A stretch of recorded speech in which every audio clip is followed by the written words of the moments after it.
Bueno, vamos a terminar pares craneales y vamos a trabajar con los pares craneales bajos, noveno, décimo, décimo primero, décimo segundo. Vamos a comenzar con el glosofaringio. El glosofaringio es un par craneal que tiene cinco componentes. Un componente motor voluntario para la inervación del músculo estilofaringio, un componente motor involuntario para la inervación de la parótida, un componente de sensibilidad general que va a recoger del istmo de las fauces, la tuba auditiva, el oído medio, un componente de sensibilidad especial que va a recoger del tercio posterior de la lengua, un componente de sensibilidad visceral que va a recoger del seno carotídeo. Entonces vamos a estudiar uno a uno esos componentes. Aquí nos podemos ubicar en un tercio superior del bulbo. Estamos viendo a nivel de olivas inferiores, no nos olvidemos, aquí están las olivas, las pirámides, la línea media anterior. Aquí estaría el núcleo ambiguo, que es el origen real del componente motor voluntario, el núcleo salivatorio inferior, origen real central del componente motor involuntario, y estarían representándose algunas otras conexiones, como la conexión que se hace con el núcleo motor dorsal del vago, el solitario, ¿cierto? Y la relación del núcleo sensitivo del quinto par, que también va a ser importante en el caso de la sensibilidad general. En esta diapositiva podemos observar el paso del glosofaringio a través del foramen yugular, que va a ser compartido también con el décimo y el décimo primer par craneal. Entonces, el primer componente que mencionamos es un componente motor voluntario. Dijimos que los componentes motores voluntarios tenían origen real en un núcleo motor voluntario al interior del tallo cerebral. En este caso, el núcleo se llama núcleo ambiguo y es un núcleo que va a ser compartido con el décimo y con el décimo primero y se distribuye a lo largo de todo el bulbo en la parte inferior del tallo. Entonces, este núcleo va a recibir control cortical por parte del área 4 o área motora primaria. Y ese control cortical va a ser un control cortical bilateral. Ambas áreas 4 le mandan a cada uno de los núcleos ambiguos de cada hemitallo. La neurona motora inferior manda los axones por el origen aparente del noveno par craneal, que es el surco posolivar, en la parte más cefálica. Y vamos a tener entonces que él va a dirigirse a inervar, va a salir por el foramen yugular, que comparte también con el décimo y el décimo primero, y va a llegar a inervar principalmente el músculo estilofaringeo. Va a ser su principal blanco, aunque apoya otros músculos de la laringe. Bueno. El segundo componente es un componente motor involuntario. El componente motor involuntario tiene origen real central en el núcleo salivatorio inferior.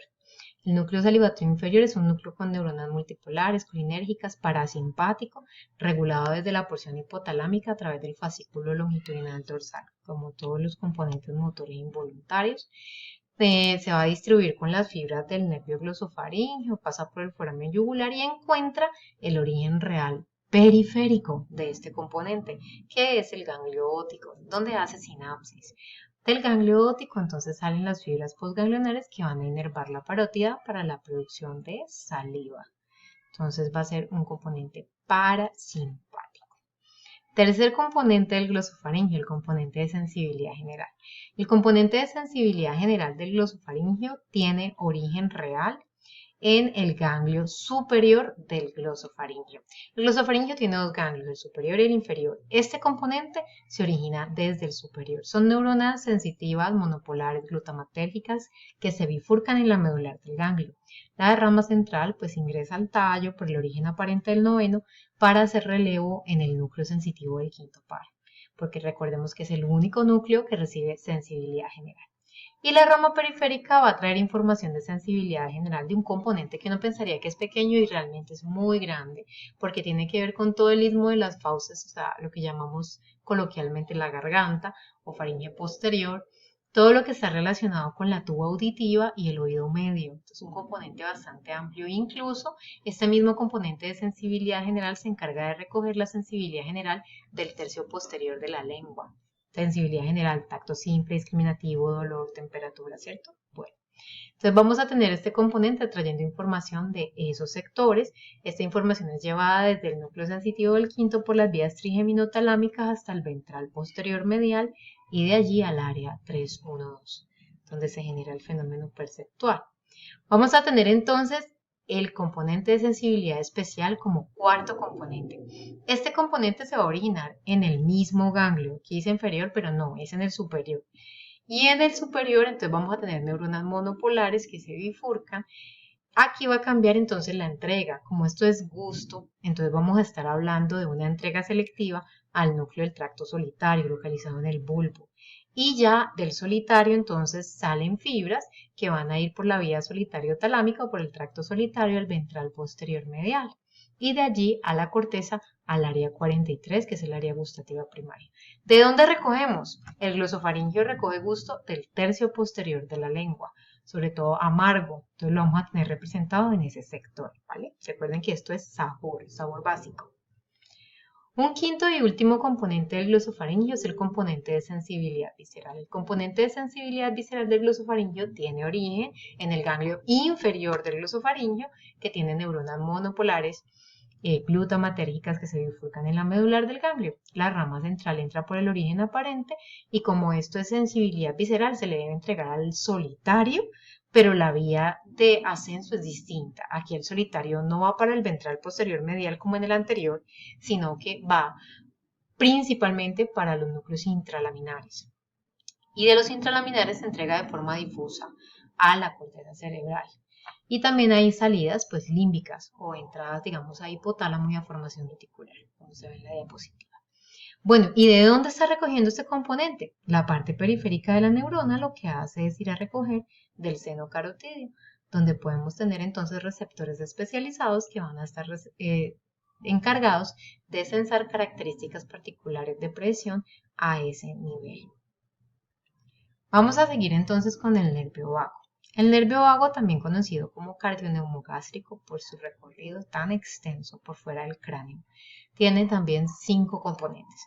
Un componente motor voluntario, que va a estar relacionado con los músculos de la faringe, laringe y tercio superior del esófago. Un componente motor involuntario, que va a estar relacionado con su nombre de cardioneumogástrico, porque se va a distribuir por las vísceras hasta la flexura cólica izquierda. Un componente de sensibilidad general que tiene que ver con meninges posteriores, vasos posteriores y pues esta porción de la oreja que a mí siempre se me olvida el nombre, pero creo que se llama trago. Ustedes están en la responsabilidad de buscar el nombre. Bueno, básicamente de allí se recogería información, ¿cierto? Y muy importante, también recoge sensibilidad general de la epiglotis. Ténganlo entonces en mente. Tiene un componente de sensibilidad gustativa o especial en este caso, que va a recoger gusto de la epiglotis, ¿sí? Y un componente de sensibilidad visceral que va a ser complementario al componente motor involuntario, o sea que también recoge información de las vísceras hasta la flexura cólica izquierda, ¿cierto? Vamos a tener representado ese componente. Bueno, aquí están los principales núcleos del vago. Vamos a mirar, esto es un corte a nivel de tercio medio. Aquí estaríamos básicamente llegando, no, esto es tercio superior del bulbo. Todo lo que es nivel de olivas inferiores, el mismo corte que estábamos viendo ahorita, y se ven bien marcados los trígonos. Sí, señora. Entonces aquí están las olivas, las pirámides, el núcleo ambiguo, que habíamos mencionado que era el origen real del componente motor voluntario, que era compartido con el noveno y el 11º. Y aquí tenemos el núcleo motor dorsal del vago, que va a ser el origen real central del componente motor involuntario, que es ese componente ampliamente distribuido del vago por todo nuestro cuerpo. Y los componentes de sensibilidad que se originan en el ganglio superior y el ganglio inferior del vago, ¿vale? Vamos a ir uno por uno. Aquí se ve nuevamente el foramen yugular, que es compartido con el noveno y el 11º. El primer componente sería el componente motor voluntario. El componente motor voluntario tiene origen real en el núcleo ambiguo. Y las neuronas motoras van a recibir inervación cortical de parte de las dos áreas 4. O sea que es bilateral el control que se hace de este núcleo ambiguo. Las fibras salen por el origen aparente del 10º, que es el mismo surco posolivar, pero por debajo del noveno. Y vamos a tener entonces la salida por el foramen yugular para llegar a los blancos, que en este caso van a ser músculos de faringe, laringe y tercio superior del esófago. Esta inervación pues es compartida con la división craneal del nervio espinal, como lo vamos a ver ahorita. Es muy importante tenerla en cuenta porque las alteraciones del vago, sobre todo por tumores de la base del cráneo, pueden estar muy relacionadas con disfagia, con disfonía. De hecho, el glosofaringio y el vago se suelen, digamos, estudiar como vamos a ver ahorita juntos.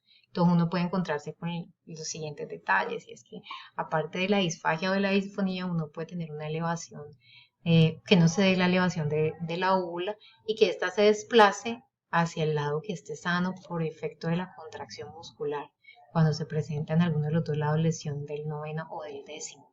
Entonces suelen evaluarse de forma conjunta en el examen clínico. Bueno, vamos a tener entonces un componente motor involuntario.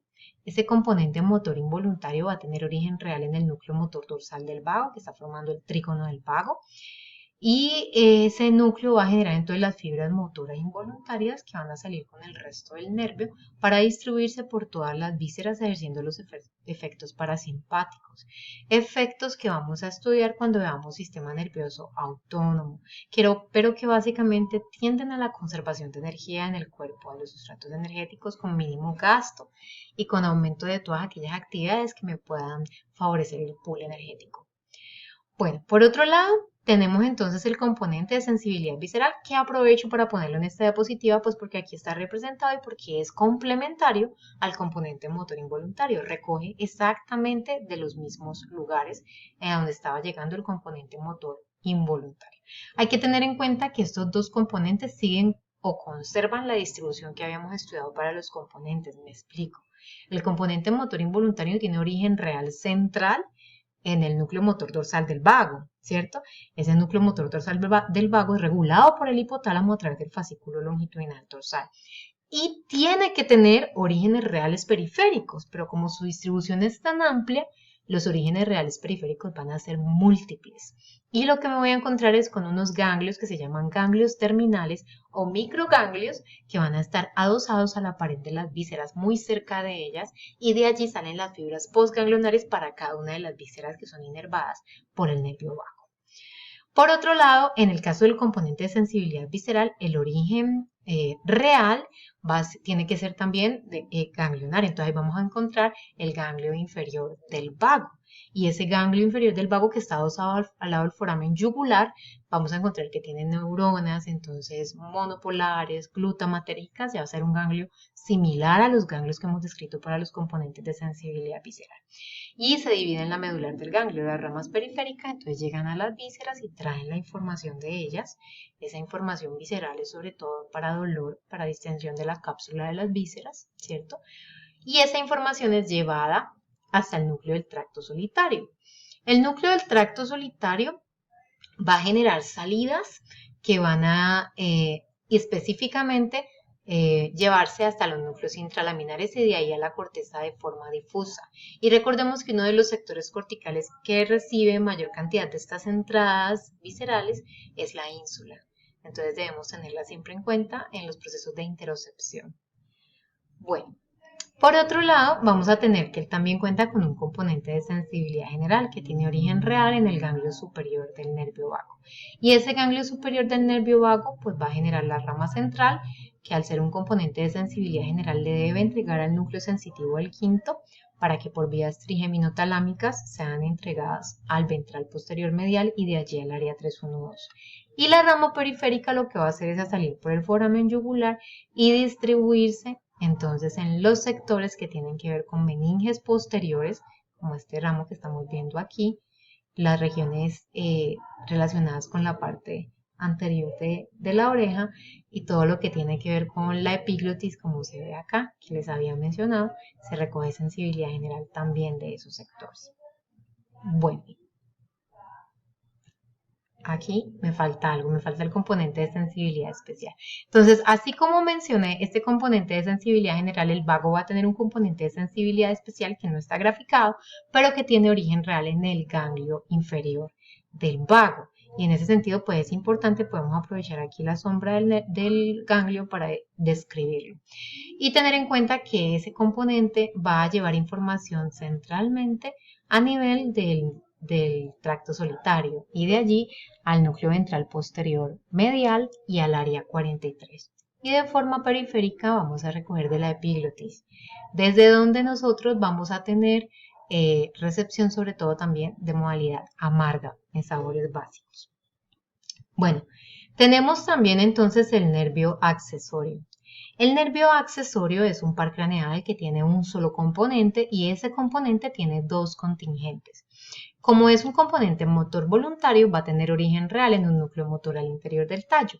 Es el núcleo ambiguo, que ya sabemos que lo comparte con el noveno y con el décimo. El núcleo ambiguo va a recibir control cortical bilateral, como lo estamos viendo aquí en la imagen. Y las fibras salen por el origen aparente, que sigue siendo el surco postolivar por debajo del vago. Se va a distribuir en su componente craneal, que es el que sale en el núcleo ambiguo, ¿cierto? A través del foramen yugular se va a distribuir, y ese componente craneal, como estamos viendo aquí, se va a vincular a través del nervio laringio recurrente al vago.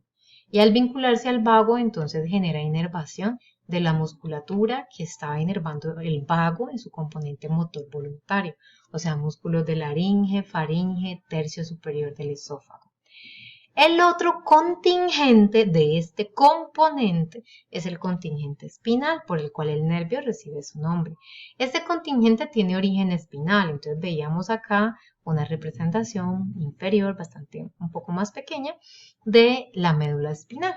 Realmente el origen se da en las astas anteriores de los 4 primeros segmentos cervicales, y esos segmentos van a dar origen entonces al nervio espinal, que va a ascender, va a subir por el foramen magno, se va a incorporar al cráneo, se va a vincular al resto del nervio, por lo cual hace parte de él, ¿cierto? Porque el nervio es un conjunto de fibras macroscópicamente unificadas, entonces hace parte del accesorio y luego vuelve y se separa y sale entonces por el foramen yugular y se divide para generar inervación de dos músculos, el esternocleidomastoideo y el trapecio. El esternocleidomastoideo nos permite entonces la rotación lateral del cuello y el trapecio la elevación de los hombros. Nos sirven para hacer dos cosas muy importantes en esta vida.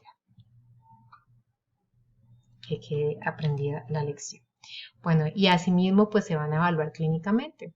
Uno puede evaluar el componente craneal pues junto con el del vago, porque va a influir en procesos de deglución y de fonación, y puede evaluar este componente pues evaluando las funciones de elevación de los hombros y de rotación del cuello. En cuanto al hipogloso, pues él es más sencillo en su organización. Es un par craneal que tiene un solo componente motor voluntario, tiene origen real en un núcleo que se conoce como el núcleo hipogloso, que forma el trígono del hipogloso en la fosa romboidea y que tiene control cortical bilateral. Aunque, como ustedes pueden ver en esta diapositiva, a pesar de que el control cortical es bilateral, hay más control contralateral que ipsilateral. Y eso es importante porque eso se ve representado fácilmente en la clínica de este par craneal. Entonces tenemos que el componente de mayor control es contralateral. Los axones se van a dirigir adelante para, entre las olivas y las pirámides, buscar el origen aparente, que es el surco preolivar. Y ese surco preolivar, entonces el nervio va a salir y va a buscar la forma de salir del cráneo a través del foramen del hipogloso, que tiene pues su nombre. Cuando sale va a generar inervación o a proveer inervación para la musculatura extrínseca y para la musculatura intrínseca de la lengua.